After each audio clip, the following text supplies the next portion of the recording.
Hi guys, welcome to today's tutorial. Yes, this tutorial was actually made possible through one of our clients. She sent in the pictures, we made the videos for her, she paid and asked us to share on YouTube too. So thanks to Rita, she knows herself.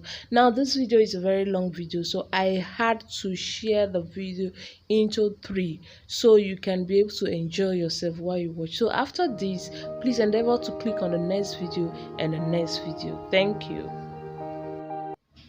Okay, so here with me is the mold.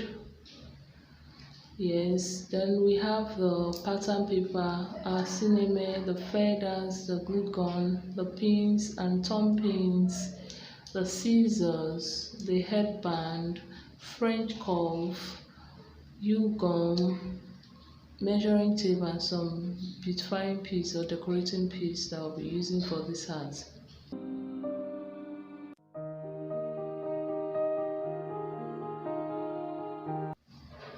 So I'll be using this cling film to wrap the mold. So we can just wrap it down should in case we mold in this section.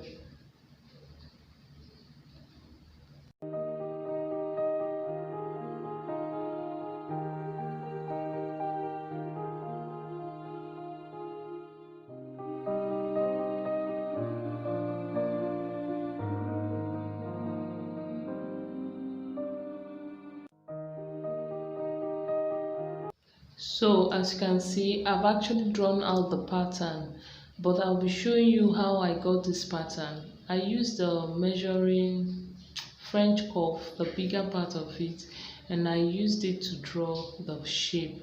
You can go creative, look for things around you and form some funny shapes to make fascinators. It does not limit you. That is just the interesting part of this millinery world.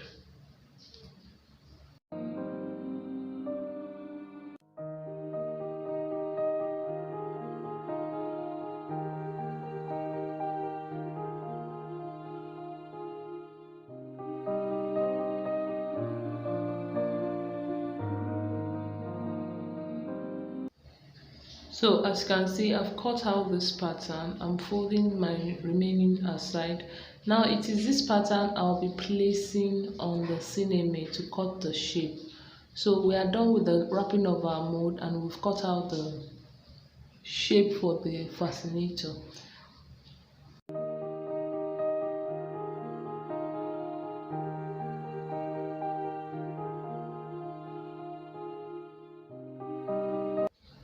So I've laid out my Sinamay. This is the horizontal, or would I say the vertical pattern of a Sinamay. Now, but for the fact that I'm making a fascinator out of this, I'll be laying it on a diagonal pattern. So this is the diagonal pattern of a Sinamay. It's always good for buyers. It's always good for you to use to make your base and your fascinator. The pattern comes out beautiful.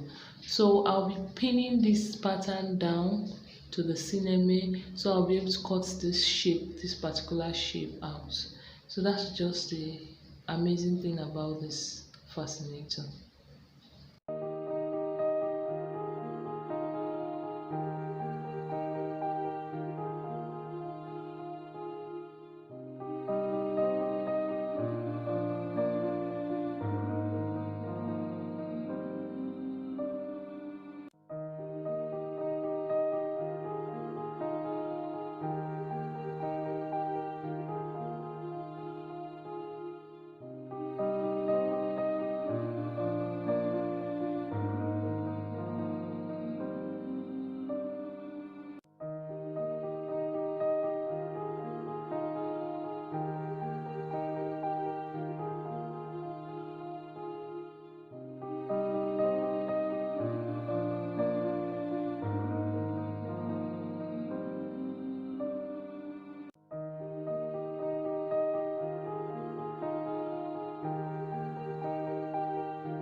So the idea now is just to cut out every single thing we need from this Sinamay, so we don't have to go back to the cutting table. You understand? we are done with the drawing table. We are now in our cutting section. So everything that concerns this Sinamay, this is the time to just cut them out. Now I've cut out the base and I've also cut out the fascinator itself. Now the next thing now is to cut out what we'll be using to form the loops, and also what we'll use to cover the hems of the mold after blocking, and also the fascinator. I hope you understand me. So more like we are going to be cutting out the bias part of this Sinamay. So now I'm taking the measurement of my fascinator, so I will know the quantity of my bias strip will be. So the hair, I know you can't see it, it's a 35, I guess it should be 35 inches. So now if you are going for the bias, you first measure on the whole the material you have, so you know wherever you're cutting if the material will be enough. That's just the idea. So as I've taken this measurement, to me I know that this particular side of the Sinamay will be enough for me. So the next is just to take we've taken the length, the breadth. So the next is just to take the length. So for each of this bias strip, the one for the loop and the one for covering the hems of the fascinator, I'll be telling you the measurement you'll be needing.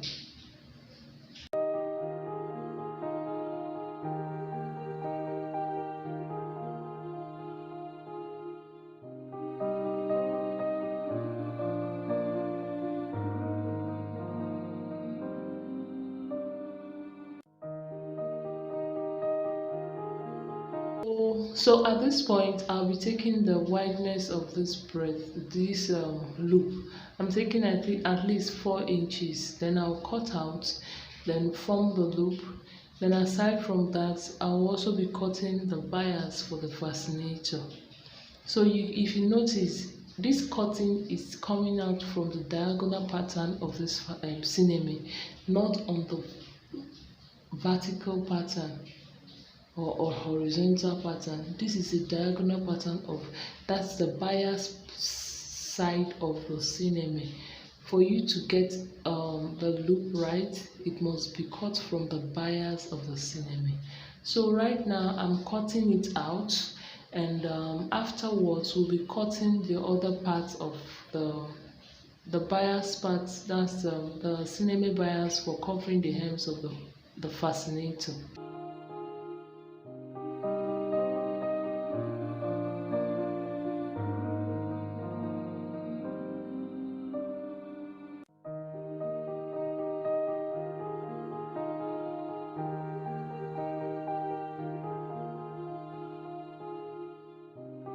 Up next is, like I said earlier on, the bias part of the Sinamay that will be covering the hems of the fascinator. For this, it was this particular one I measured. That was the reason I measured the Sinamay at first, which it was 35 inches. So I'll be taking roughly 35 inches or 36 inches to be on the safe side, even though that I'll be stretching the bias. So aside from that, I'll be taking a 2 inches wide. So that's just mainly the perfect size for the hems. If you want it to be slimmer than what you see in this video, you can go for 1.5 inches. So that is just it. When you are done, you cut it out, and we'll move to the next stage of this fascinator making.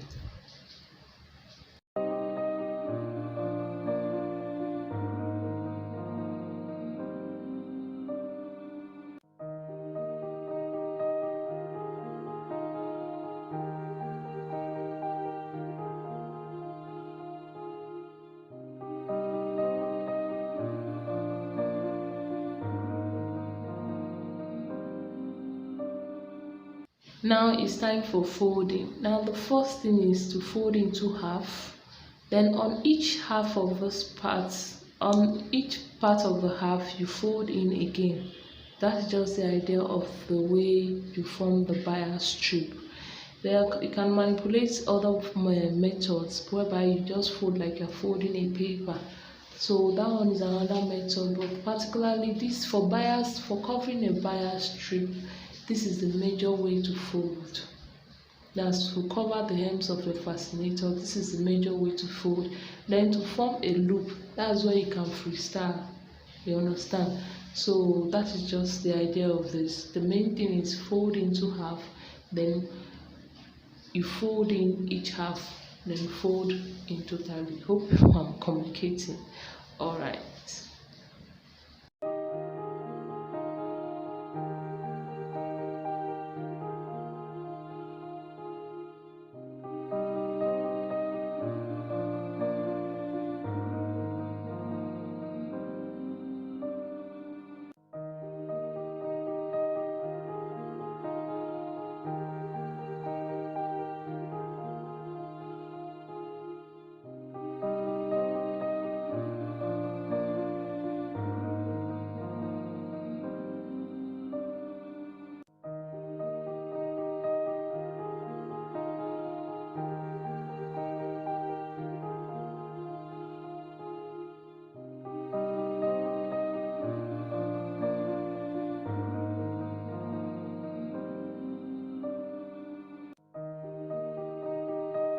So the minute you are done folding, because you'll be using this to cover the hems of the fascinator, you stretch the way I'm stretching.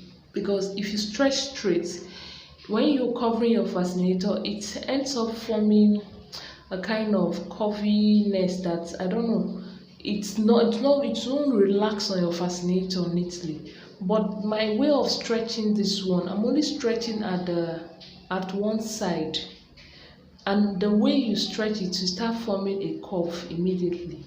So by the time you use to cover your fascinator, it will rest properly. That is just the idea.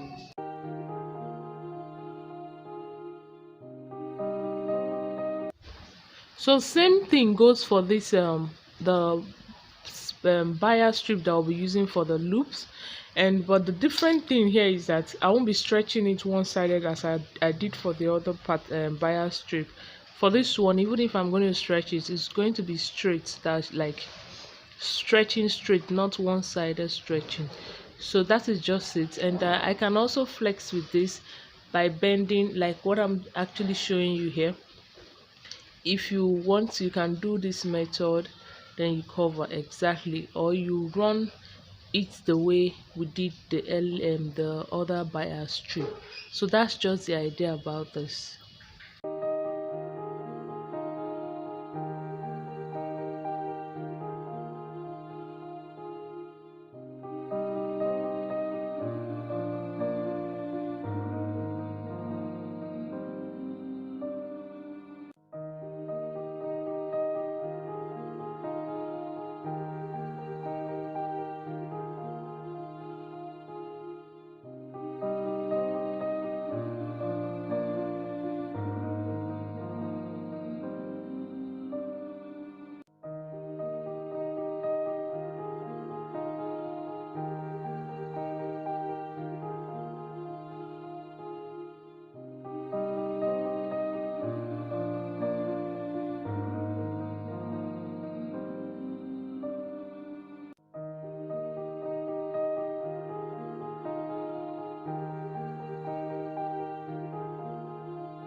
Okay, now we are done with the cutting. So up next is going to the next stage. For the ones we'll be molding and for the ones we'll be ironing. So that's just what we'll be doing in our next class.